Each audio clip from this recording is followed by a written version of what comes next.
Hey folks, welcome to the stream. We're just getting started. Going to play our 5 minutes of 7-inch music and then we'll get into it. So,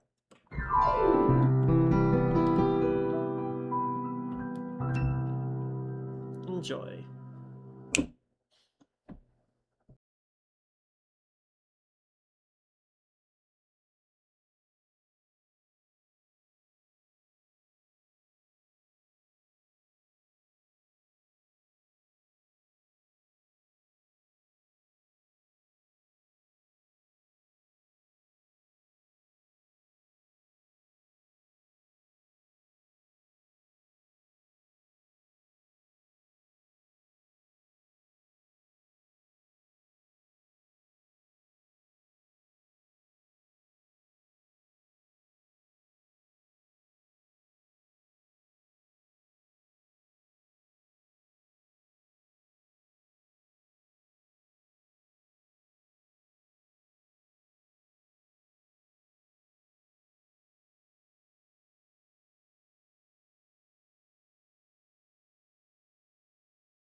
That would be because I clicked the wrong buttons.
All right, folks.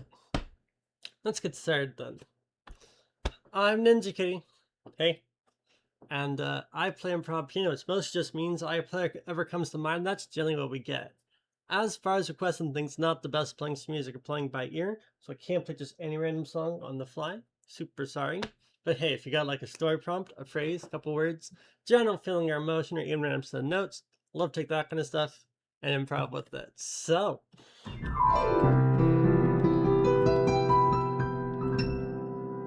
yes, welcome. Sorry about that at the beginning. Yes, I just forgot to turn back on the piano.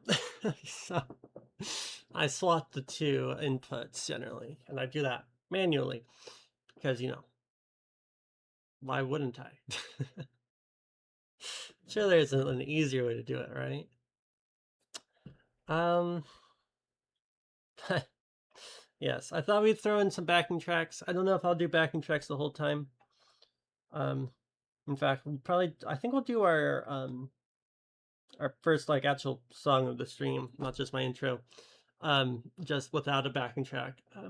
But I'll throw them in because I think they're fun and I have it open. So, um, but yeah, nothing much to talk about. It's a full stream, just a normal stream. Other than that, so hope you enjoy.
I didn't find really a through line there for a moment, and I feel like I want something a little bit sharper as far as the piano goes. Give me a moment.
You know, technically, I haven't said this as much on stream, but I do know how to read sheet music a little bit. I can read about one line of notes, roughly. Um, which is enough to technically get hold of music and get the main tune of it. So I've thought about every once in a while maybe saying that maybe I can read, but I can't read it very well. Because that's the truth of it, is that I don't know if I'm confident enough.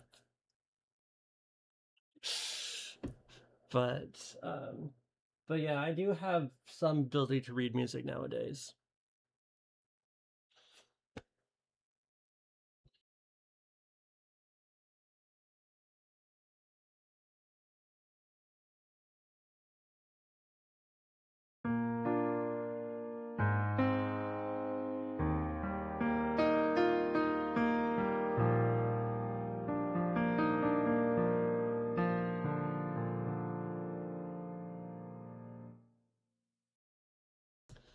Yeah, there's I I I get this intuition for the position, right? Because a lot of my understanding of notes is spatial, right? And when I see that the shaft, when I get going, I map the spatial position of the keys to the horizontal position of the notes, and it starts to click, especially if it's a song I know.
Sorry, I'm a slow reader. um, yeah, you were saying about the number of the black keys. I often find myself playing in C minor. Um, that's probably my favorite key.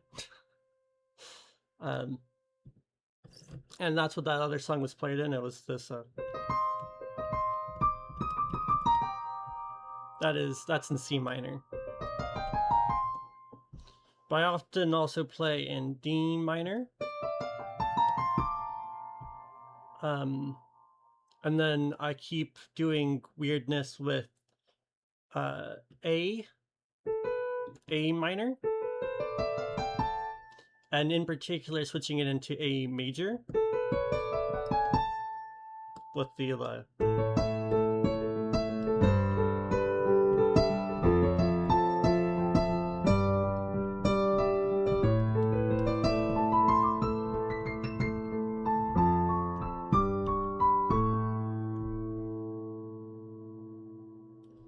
yeah, C major, A minor.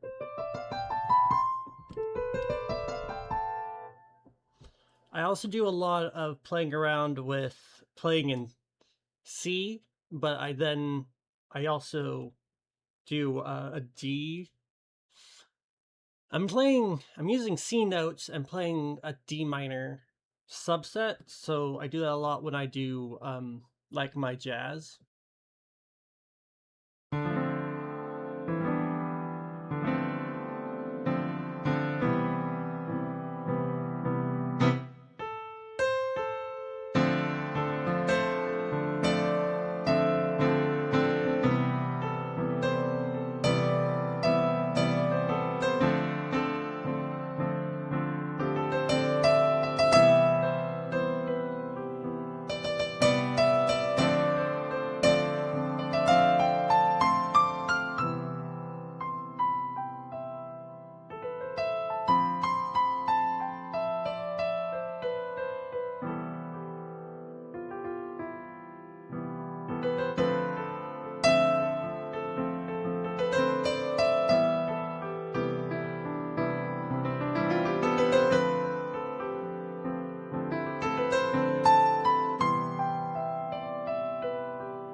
Yeah, I know D minor.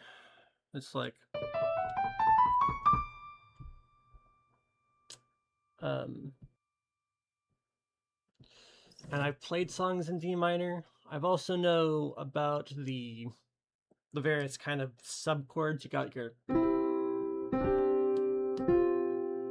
and then there's the weird half ones.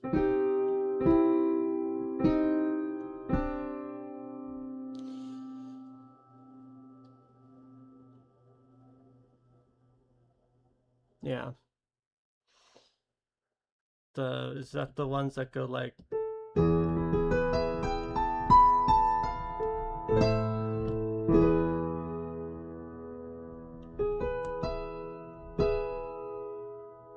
I don't know.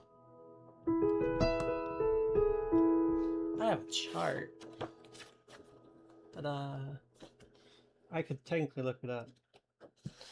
Uh, C E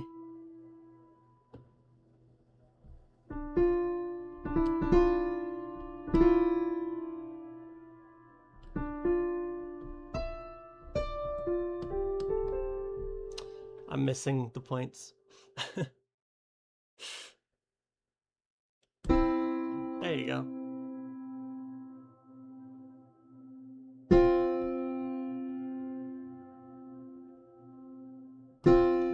Oh, that one. That's the one I do here.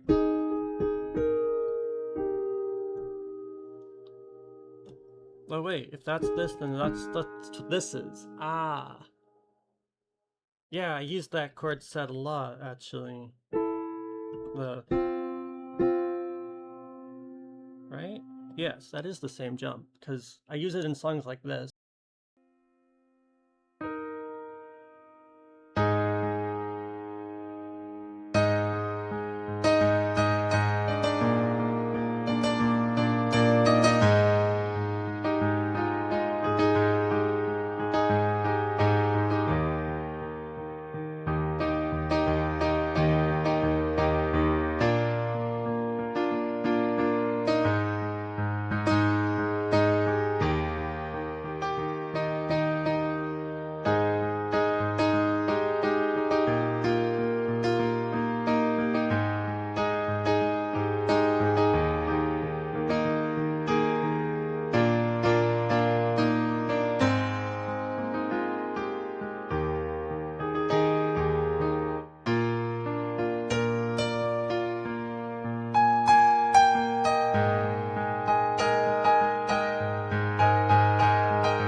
I depends on the melody I'm trying to build. Sometimes I get a tune in my head and I try to go and find that tune. But a lot of my thought process for making tunes is I feel them out, but I think about the beats, right? If you quantify and compress all my songs down to one note, you'll find that a lot of my songs don't have a constant beat. There's always a swing or a stutter or a double note or something. So, or there'll be accented notes in weird locations. So one of my favorite examples is this one that has more complicated this is to it, but it's fun.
I don't know if I know inversion.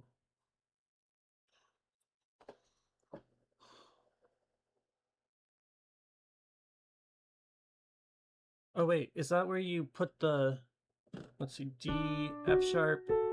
Oh yeah.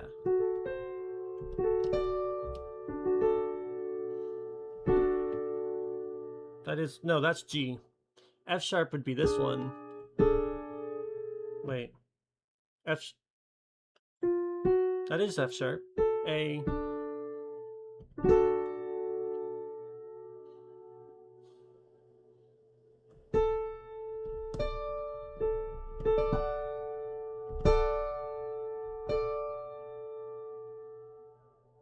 So basically, yeah, you shift the notes so that they play. Yeah, it's the same sequence, but you start from here.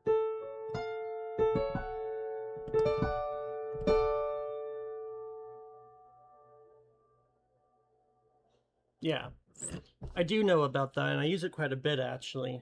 I built a little, but I used to call it the risk killer, because I discovered that when you play this particular set, that you have to have good hand posture, otherwise your wrists hurt. um, but if I can remember what it is.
Yeah, so I use a lot of those actually. A lot of my music theory came out of realizing about the my modern music theory that I built a lot of my songs on comes out of the idea of understanding chords, and that this chord is the same difference as doing this. And when I look at my lower hand in conjunction to my upper hand and build cross octave chords across the whole thing. I was playing sevenths just the other song with my jazz.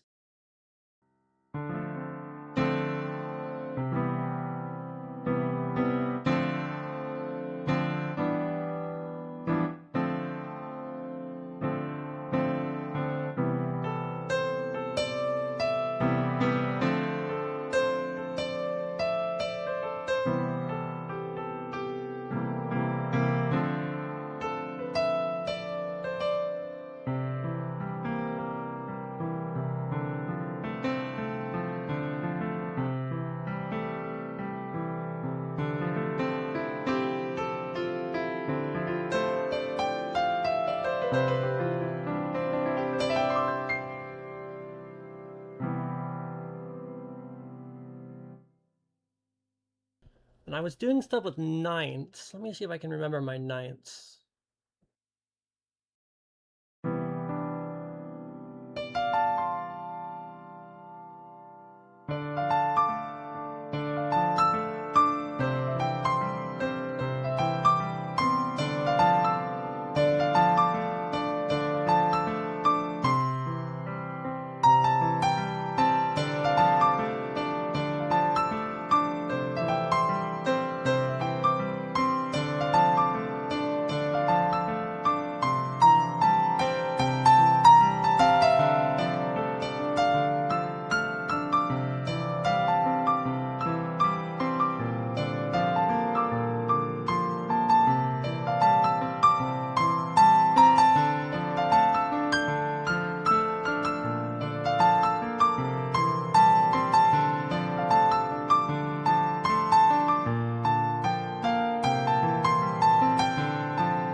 Come to think of it, one of the other things I do with sevenths.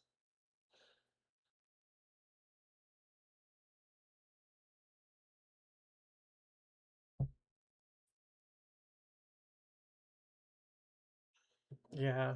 I need to have a little bit more varied left hands in general, I think. I'm getting better.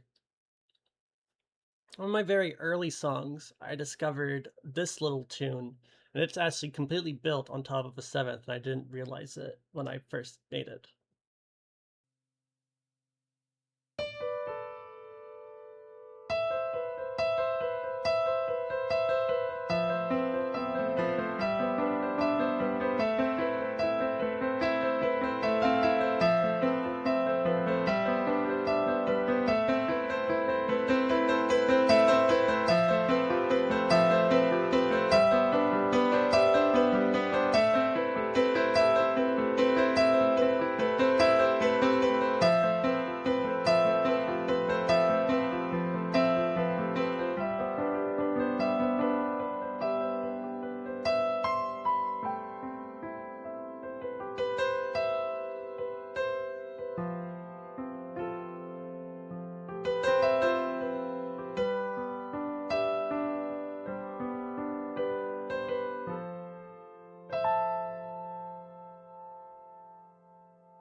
I don't know those.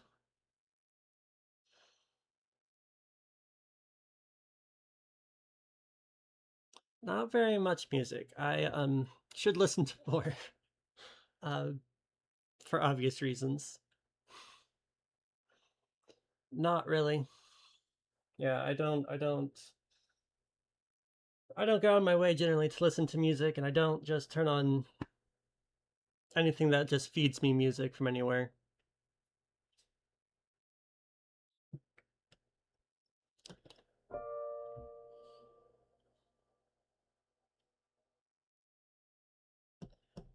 I'll say another spot I often find my sevenths and eighths and things is there's a magicness I discovered about the three notes right the middle, the first note of a major, the one above it, and the seventh. There's a lot of magic that happens in those notes, and I use them in a lot of songs, like this one.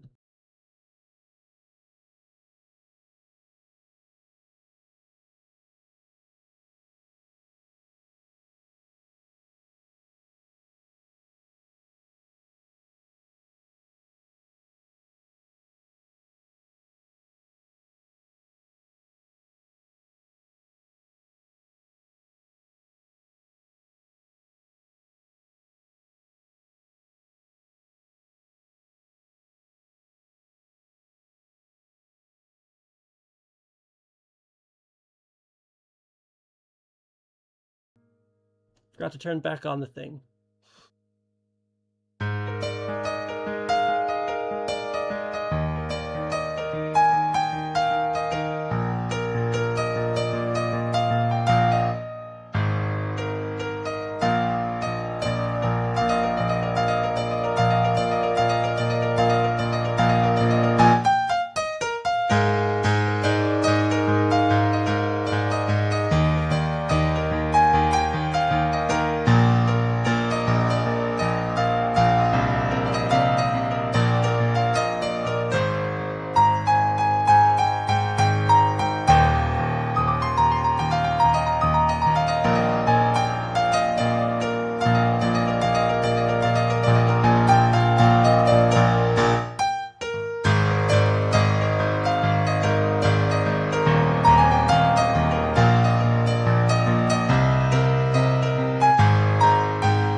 Yeah, I mean, I do have softer songs.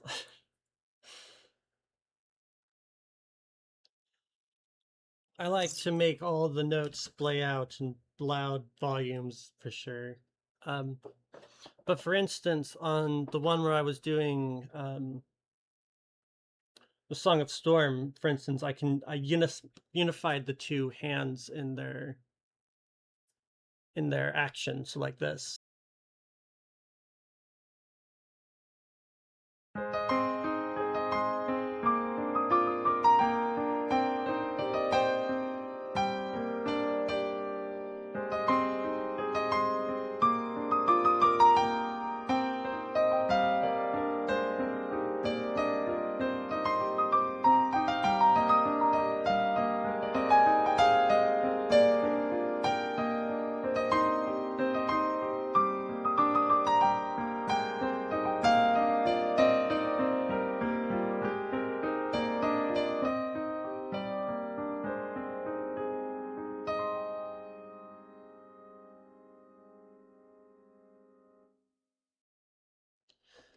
That gets into my I when I talk about stuff, I don't there's got to be a real music theory word for all this, but I think of it as registers.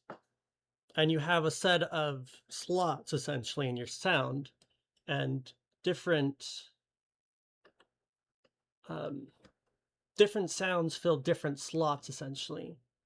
And slots can be determined based on a lot of things, and it's hard for me to put that into words. You can have two things of the same pitch, which are different registers, largely because this one's sound is very mellow and this one is sharp. And so they sound different as different units and voices in the same song. Versus if you put two things in the same register, they merge and become one. So in this case, I use two hands in a very similar location using similar speeds and tone, and I merge the two hands into one cohesive little instrument. But when I move them away and I do the booming bounce and the different speeds, the two hands separate in functionality and they become two different voices speaking differently. In the same way, you can actually split one hand into two sections and get two different voices out of it if you play just right. If I can pull that off.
I think we've actually run out of time on our time here, so I think it's time to wrap up.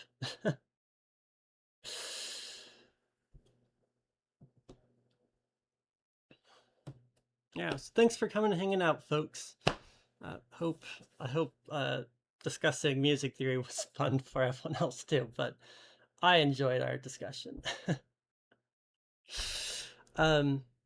Yes, thanks Jumpworks, Katagina, and of course Explorer Music for stopping by and chatting and hanging out. Really appreciate it. And yeah, thanks to anyone else who's lurking or saw after the fact. Love to know that you guys are around and enjoying my music too, so thank you. Yeah, that's kind of all I got. So I'm gonna wrap up.